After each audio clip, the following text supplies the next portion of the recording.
We're starting with what's called the Jackie coat. This is a dolman sleeve coat. It's an online pattern that you can get. And what I have done is I have decided to shorten it. The measurement from the high shoulder point down to the hem is about 28 inches. So this is going to be a little shorter than the coat comes from the envelope. Now, what we're going to be doing once we have our front and our back, as you can see, we want to first add some flare. Now you can see in the red lines, I have measured 5 inches from the neck on the front and the back, and I've drawn red lines parallel to the center back and the center front. These are what are called slash lines. Now what a slash line is it is a line that you slash so you can open the pattern up to add flare. This particular illustration shows a couple of concepts. One is called the insertion, the other is called the extension. Now the insertion is where you add flare into the body of a garment.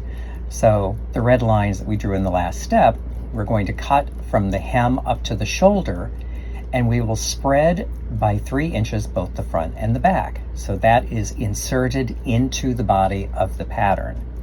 The next thing you see here is what's called the extension. Now the extension is paper added at the side or at the edge of a pattern, in this case the side seam. And in this particular illustration, the extension is half of the insertion. So the insertion is 3 inches, the extension is 1.5 inches, so that you have one full insertion at the side seam and it's split. So this is how we add the flare to get the silhouette for the swagger collar. To begin the draft, you need first to measure the back neck seam. So you just measure along this edge, and 3.5 inches is the full scale measure here. So just drafting protocol, it's just a good thing to see.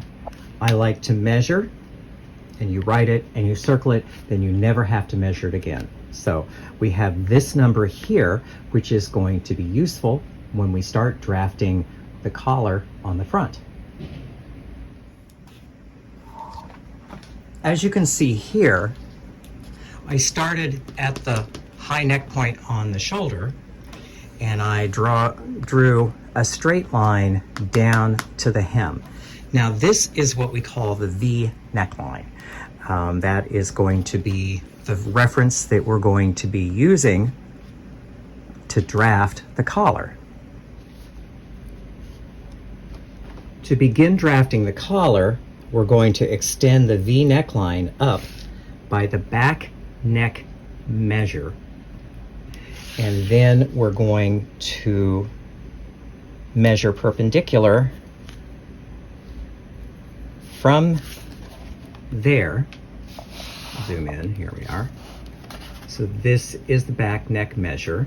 This perpendicular is over by 3/8 of an inch. So then we're going to draft the neck curve, and I'll do that in red just so you can see it better. It curves like so. So this distance to here, well, this here, back neck measure, out 3/8 of an inch perpendicular, and then this is the back neck seam.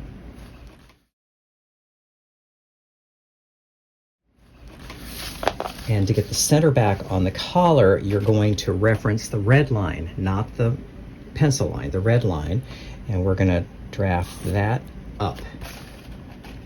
So that's a 90-degree angle.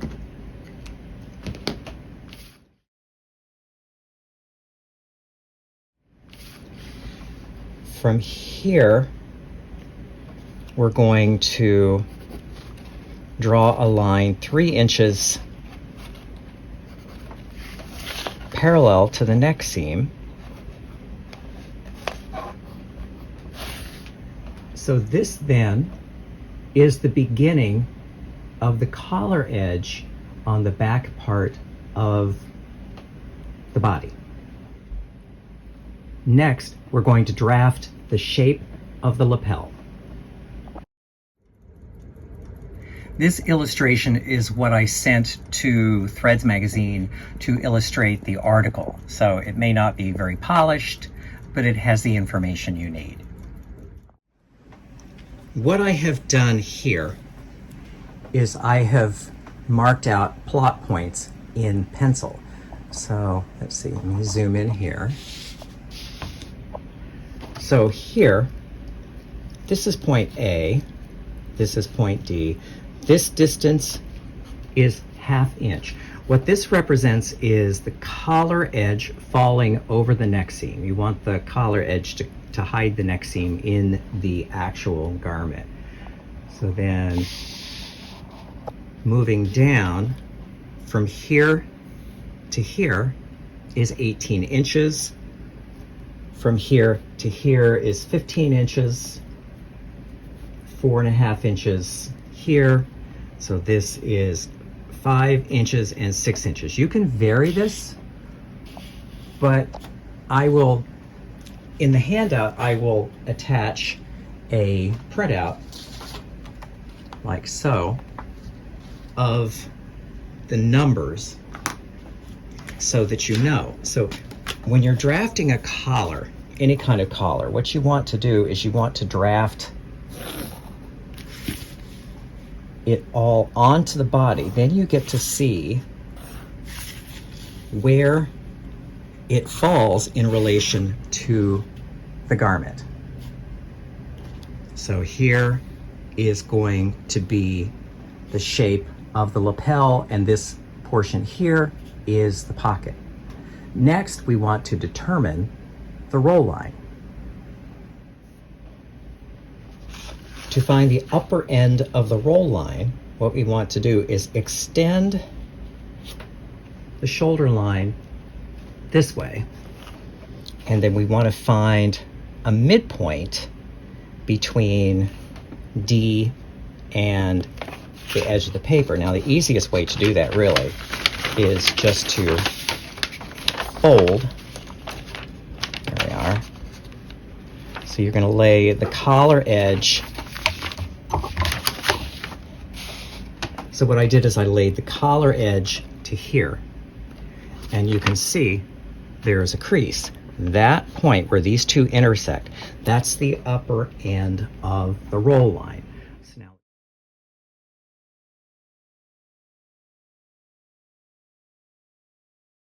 So now let me zoom out,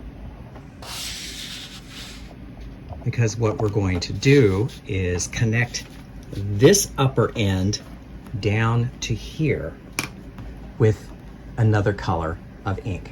So from here, we're going to connect down to the hem. So this,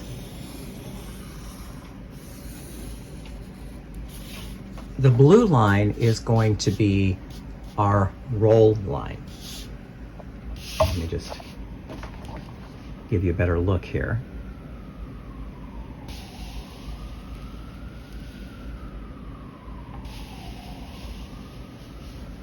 So there's the roll line where the collar will fold back on itself, and then next to it, parallel, you want to come towards the right by 1/4 of an inch, and you just make a faint pencil line. Again, I'll zoom back in. So that is parallel all the way down.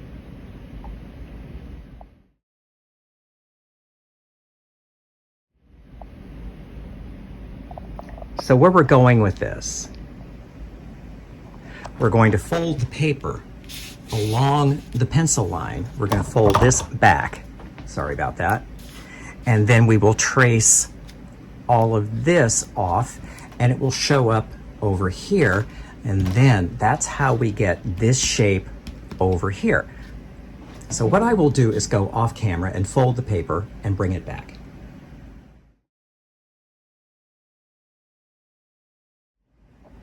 So now again, let me zoom in, show you. As you can see, we folded the paper on the pencil line. Now, a little explanation here. When you have fabric folding back on itself, you visually lose 1/4 of an inch. So if I just fold it on the roll line, this would look a little too thin. This is an optical illusion. So you add that extra before you trace. And so now it's a simple matter of tracing these design lines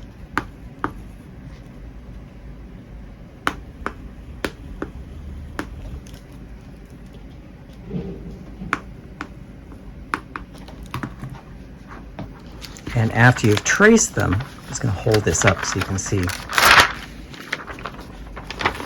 what it does here. You can see it transfers all the markings to this side. Now I will go off camera and mark those in with pencil and bring it right back.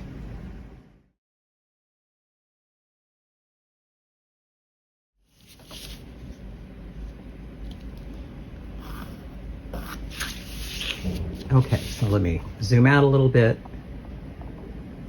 so you can see we have these design lines here, but looking, let me just bring this down a little bit, okay. Looking here, so you have a little bit of a mismatch.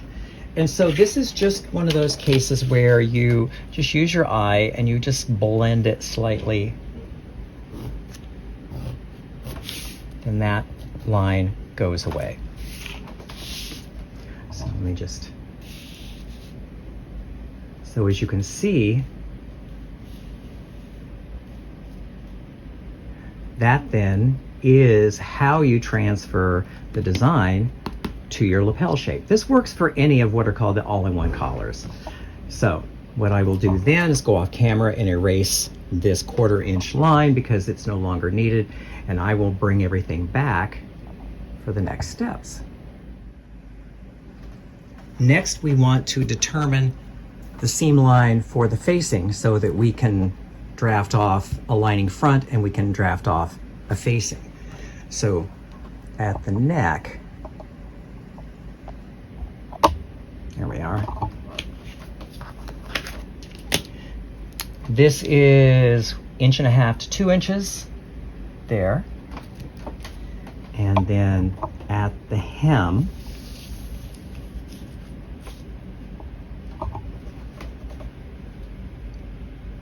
at least 2.5, but I prefer 3 inches. So then, there we are. So this line is roughly straight a grain, but it curves over like so. So then this is the seam that joins the facing to the lining. Now, what I will do here is I will go off camera, I will trace off a lining, and I will trace off a facing, and I will bring them back.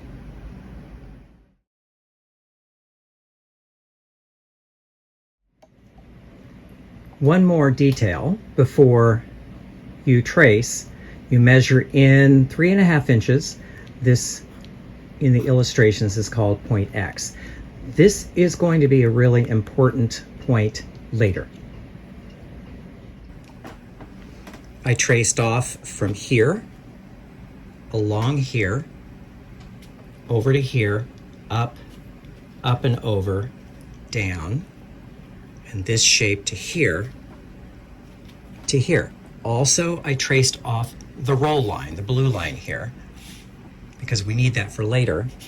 And that then yields this piece here. This is the raw piece for the front facing. And for the lining, I traced this line to here, down, over, down, and back this way. And that then yields the front lining. Now there's one modification to the front lining that I like to do. We're going to add seam allowances later, so we want to shorten this by 3/4 of an inch, because you want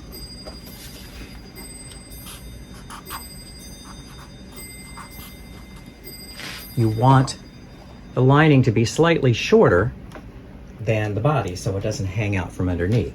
Now we can set the lining aside, we can set this aside. Here is the front facing that we generated from the main body pattern. So what we need to do is what's called favoring, and there are a couple of steps. So what I'm going to do is I'm going to start, I have a close-up, working from the top down to the bottom so you can get an idea of what this entails. So let me just bring this down. So this is the center back seam. So here,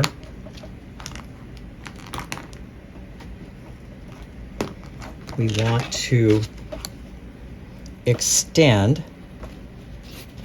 by 1/4 of an inch.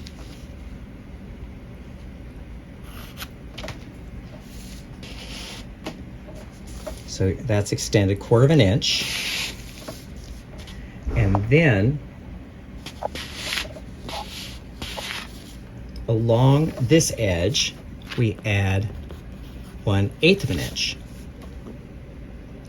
This makes the seam on the facing favor to the underside. So let me just draw this in, and then I'll bring it back. What I will do is scan down. So we've added 1/4 of an inch here, and then we've added parallel 1/8 of an inch, tapering to 0 there, back to 1/8 of an inch, and 1/8 of an inch like so. So this adding this extra to this edge here, it's called favoring. It makes the seam roll to the back of the lapel, which is quite attractive.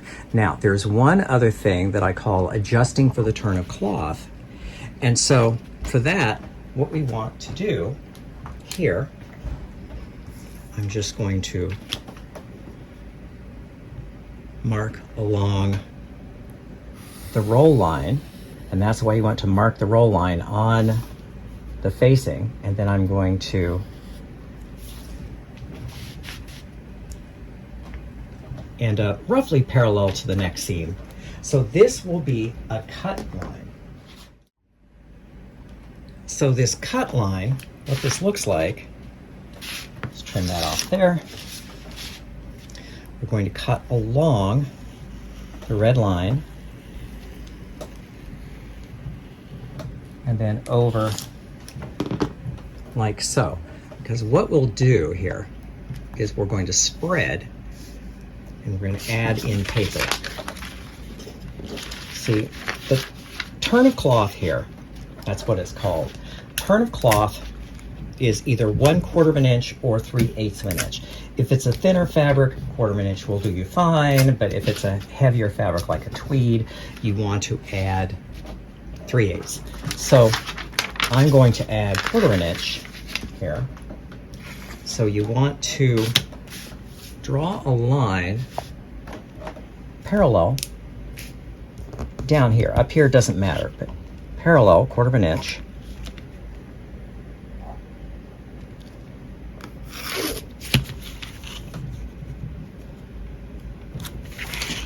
And then we're going to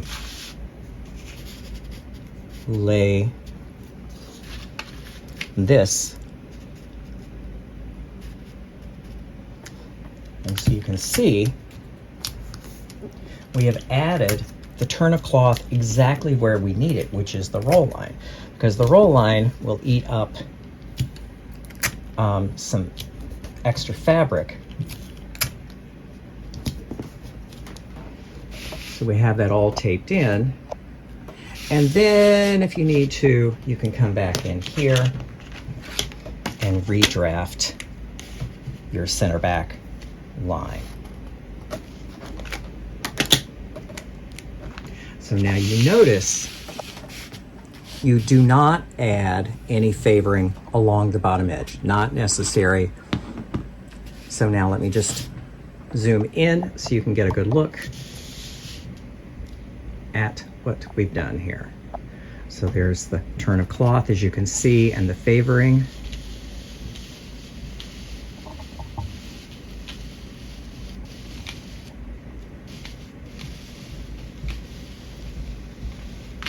No favoring on the edge.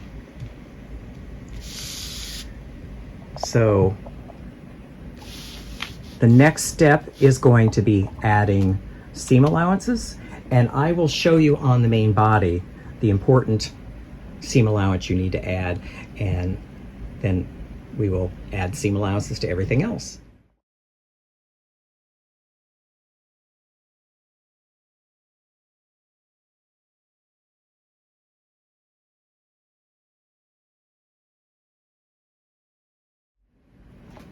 We need to make a mark for a neck facing, so I'm going to zoom in here.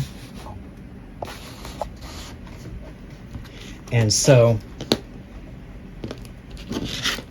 this is 1.5 inches, same as front. And then this can be 2.5 inches. It can be a little wider. That just depends on you. I like it wider at the center back. And so then here, so now, zooming back out, we need to trace out the back neck facing and the back lining. So I will trace out these two pieces and bring you back the results. So on the back piece, we trace out this shape here for the back neck facing, and we trace out the entire body back to make the lining. So now what that's going to yield is it's going to yield, zoom this in here, you have your back neck facing, and then there are two alterations we need to do to the back. So as we did on the front, we need to raise up the hem up 3/4 of an inch as the front. And so then moving up the piece, we want to make at the center back, there we go, see it a little better. We want to extend out here by 1 to 1.5 inches for a pleat. And then that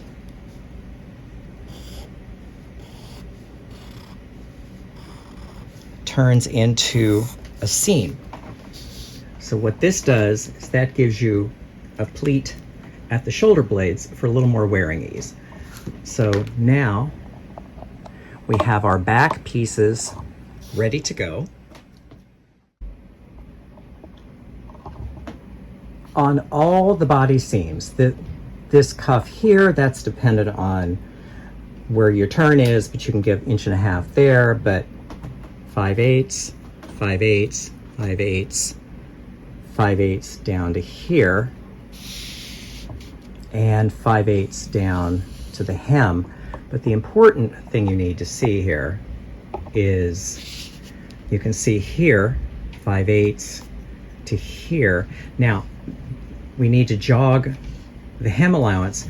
This is, it's say 1.5 inches or so inside where the seam for the lining versus the facing joins. You want all of this to fall back behind the facing. That's why you have the 5/8 to here, then you bring it out to the 1.5 inches, or if you want 2 inches all the way across to there. So the back, you get all, the seam allowances are the same, 5/8. The back hem allowance, you could make an 1.5 inch hem allowance on your cuff if you wish. And as a final reminder, check to make sure that you have measured in from the corner by 3.5 inches, because in some of the illustrations that I have here, it seems to have fallen away, where others it seems to have shown up. But the point from the corner of the facing to point X is 3.5 inches. That should be on the body, that should be on the lapel facing as well. So once you've done all of this tidying up, you're ready to cut.